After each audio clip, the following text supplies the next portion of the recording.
Hello and welcome everybody. This is going to be a tutorial for all of my friends who try to DM. I always try to DM, yet they somehow manage to fuck up these smallest of tasks, and that is to create a basic session.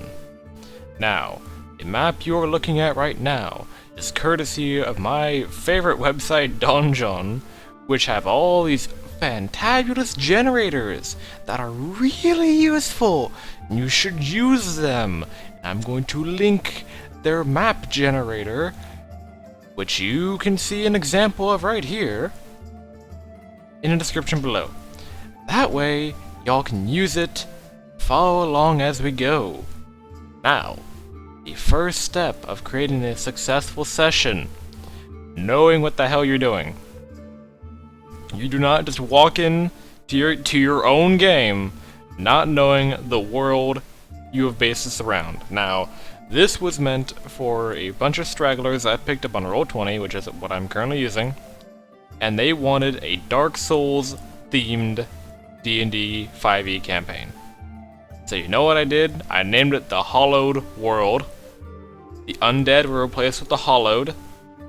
As you can see, it's actually very convenient that they have the Hollowed City of Dalwick, which is probably going to be the most Dark Souls place you'll ever see here.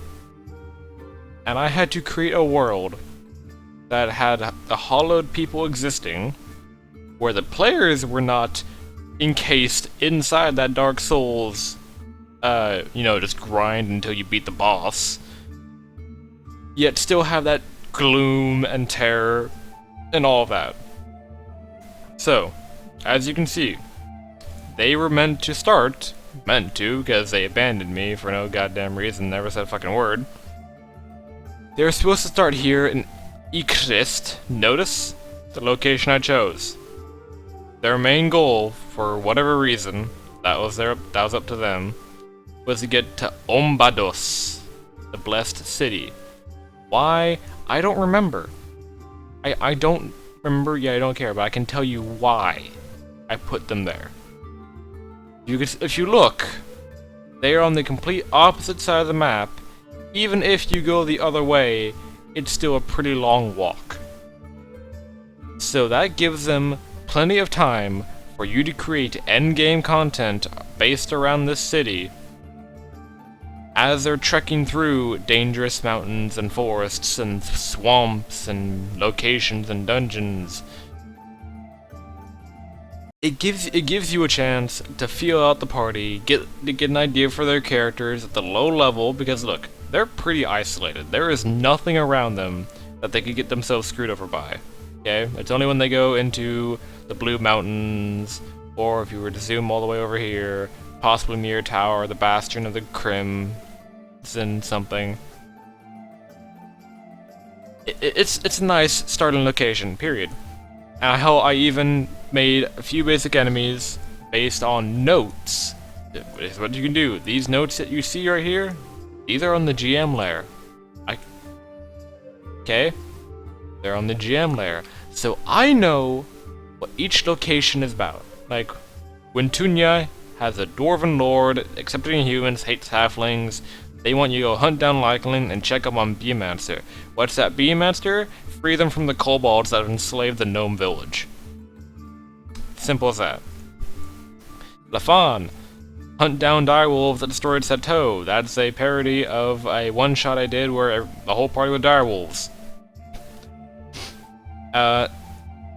Lafench, Wonderful Nature Paradise, home to a druid gang. I say gang, but like a coven of druids, whatever. Anyways, they have a rivalry with Roham because they're the Fluent City, and they're debating on who's more fabulous. You gotta find out, okay? You also notice, that there are wastes between these. This is a border zone, essentially, to tell me when they can get past this point, I need to start concerning myself for the later levels, because my expectation at this point, they were starting level 3, they should at least be level 7 by this point. Start the final quest up here in Ombados at 14, etc. but I'm getting too far deep into that. Let's backtrack into planning a session. So, some people like theater of the mind. I fucking hate the idea because it leaves too much to the imagination. So what I did was, you can go on Google, this wonderful website called Google, okay, and you can type in D&D town maps. Now normally you'd go to Dungeon, but their town maps look god-awful. Don't do it. It's black and white. No one likes black and white. But we have lovely artists in the community who are kind enough to not technically allow all their maps to get leaked onto Google, and we can steal it as much as we want and not get in trouble because they never put a copyright on it. Aha! So you literally pull whatever map you think would be appropriate for the area you're doing. For this place, it was supposed to be a small city, not like overly woodsy, but it was fertile. They would have a small stream for water. Okay, they're pretty isolated, so they'd need their own military and church. And so it's a decent-sized town. You know, a couple hundred people could live here. Now it's not going to be the center of any earth-shattering events, but it's some place that they can be. Okay. We had the 3 characters. I personally like to give my players journals. I don't know why that one person would have a note. That's not my problem. Back to the world map. You can see, I plotted out quests for all these different places. What's Eartrist's? Well, they're a pretty isolated place. Bandits are gonna try to take control of that. So I had the Bandit Captain Bandit ready. I didn't actually put him on the map yet, but I had a camp ready for them to fight at. The whole point is to plot out what you want to happen, whether it progresses the story or not, and how difficult does it need to be. These guys, they only had 1 martial character. The other 2 were high-level talkers. They wouldn't be able to do anything. But I didn't want to isolate them. So we had the sewer disappearances as well, to give a mix between the talkers and the fighters, and then deal with a tax collector, which could involve the fighter if they decide to execute him on the spot, but it would mainly require the brainiacs to figure it out. Now the tax collector is supposed to be corrupt, stealing money out of the town coffers. The sewer disappearances are supposed to be the Gricks. It's perfectly fine to take creatures out of the Underdark if you're not going to use the Underdark. So few people use the Underdark. That leaves a lot of creatures free for you to use that no one will ever know about. And they'll think it's some homebrew shit you made to piss them off, but they'll be wrong because, like, I know like 2 other people that read the monster manual for shits and giggles.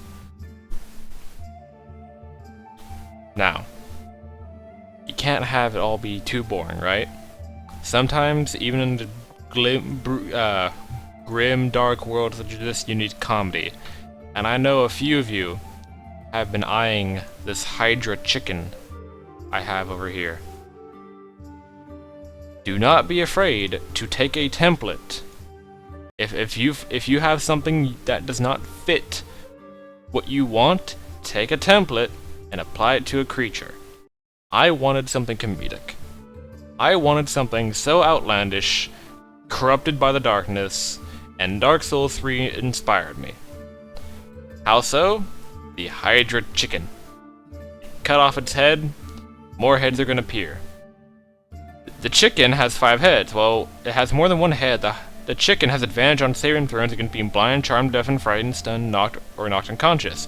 When the chicken takes 3 or more damage in a single turn, one of its heads dies. If all its heads die, the chicken dies. At the end of its turn, it grows 2 heads for each of its heads that died the last turn, unless it's taken fire damage.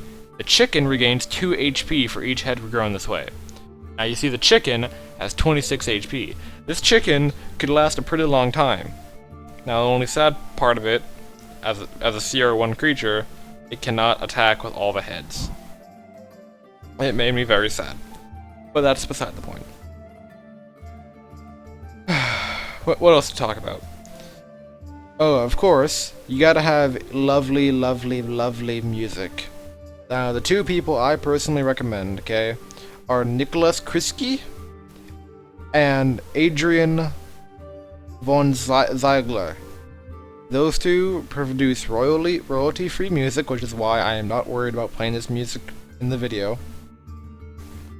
In fact, we're going to change it up now.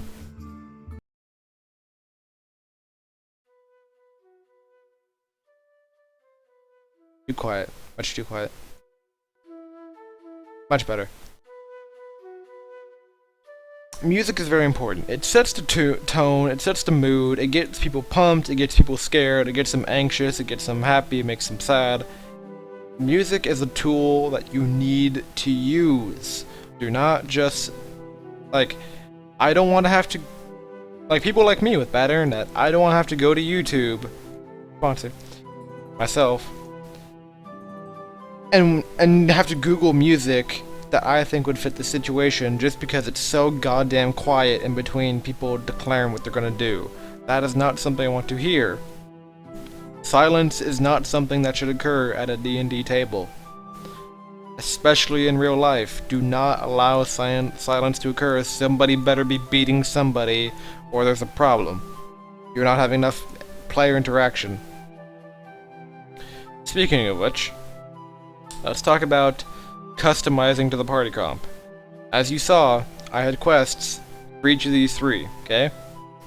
Now, Mr. Abraham was the cleric that led the rest of the group. He wanted to go to the Holy City, that was their main goal. Mr. Christian was the paladin. He had no opinion. He was the fighter, okay? He was the fighter of the group. So I felt comfortable putting them in small situations, like against the bandits, with him at their side. I was perfectly fine with that. This bitch, Mrs. Schuskunk, was a blind halfling bard. A blind halfling bard. How the fuck do you incorporate a blind halfling bard? Well, by making people hate halflings already, and putting shit that their characters would never know existed, and have the players fuck with them, like the Hydra chicken. She would not know it's a Hydra chicken unless she ran up and tried to pet the chicken and felt multiple heads. She wouldn't know that.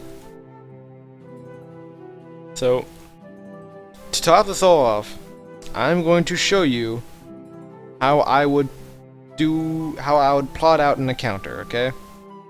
Or a session. Let's go with that. Better yet. So, I was kind of hoping they would go over yonder, towards the Khazad-dûm Mountains, okay? So we're gonna open, make a new map. If you're on real life, yes, on real life. If you're on real life, I'm sorry, I do not provide support for that program. Get Roll20 or get good. I made it homes to hordes of bestial races. Notice I didn't specify which one. I could choose whatever I wanted. Now, coincidentally, the Lycan Hunt was over here.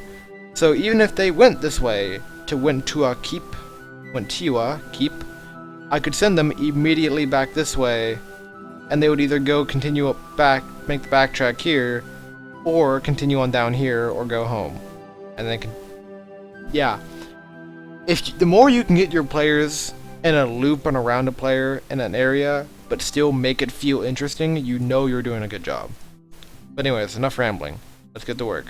So, we need a D&D mountain map. Let's see here. Which do I think would be best for a metric shit ton of people?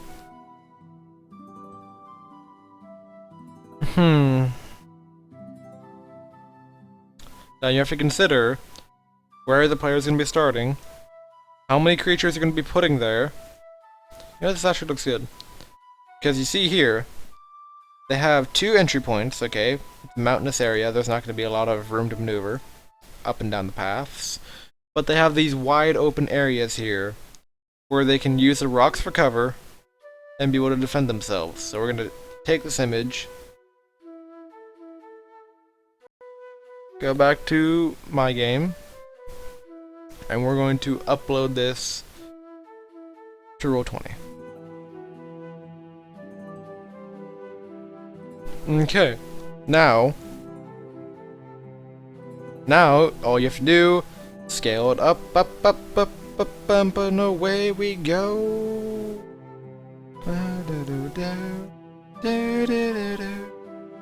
Okay, now that we have the map, we need to decide enemies. Like, I apply Diamond Colliding later, if you have the Roll20 Plus. If not, just turn on Fog of War, which you can go by here. Fog of War enabled, okay? So we're gonna open up my monster manual.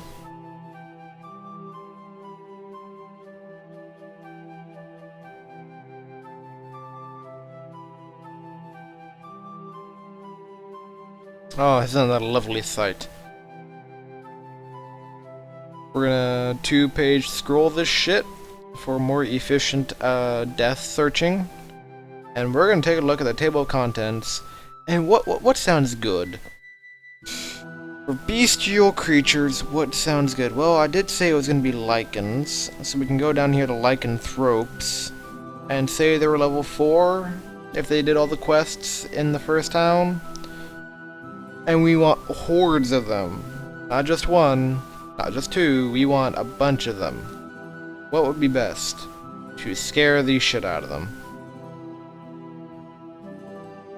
See, I'm kind of leaning towards the were-rat. One, because you really don't think of that as a lichen. Okay? You don't think of were-rats when you think lycanthrope, you think of fucking werewolf, like this dude, like this guy up here. But then again, neither do you think of were-boar, were-tiger, but it's not the point. So yeah, I think we're gonna go with the were-rat. So all you would do, copy this information with the brand new D&D 5e sheet, by the way. If you change it to NPC on the character sheet page, it actually formats it exactly the way it's in the monster manual. So you literally copy the information into the exact same boxes onto here. It is not that hard. Are there tokens for rare rats? There's a swarm of rats. That kind of looks like a rat man. Out of undead. Not what I asked for. Maybe, just maybe, were rat token. Look, there you go. Okay, it has the Roll20 background. But if you have any Photoshop or GIMP skills, you should be able to get rid of that no problem. Because notice it's on the underside of the token, not on the top. So you should be able to copy out the gray here in the back and make it transparent. Can't do that, well, piss on you, I'm not making that tutorial. Then you gotta choose how many you want, okay? So I'm just gonna use my teal X's here, okay? So I said a horde. So we're gonna go 1, 2, 3, 4. Now instead of just drawing every single one, I'm gonna Control C and paste all these fuckers onto the map as much as I damn well please. Now you're thinking, wait, Ohm, this is way too much for 3 groups, 3 people of level 4. Exactly. That's kind of the fucking point. Because in an open world campaign where they can go wherever they want, where you're not directly railroading them like the fucking Intercontinental Railroad, okay? You can put high-level encounters around the places they're navigating so it feels open world. And they have the choice if they want to go fight that right now. But you are not railroading them, but discouraging them from going other directions. So like you can see in the Blue Mountains, guess what I put in there? A white adult dragon. They're not gonna want to go that way with an adult dragon when they're barely level 5. Pretty sure adult white dragons are CR 11. Okay.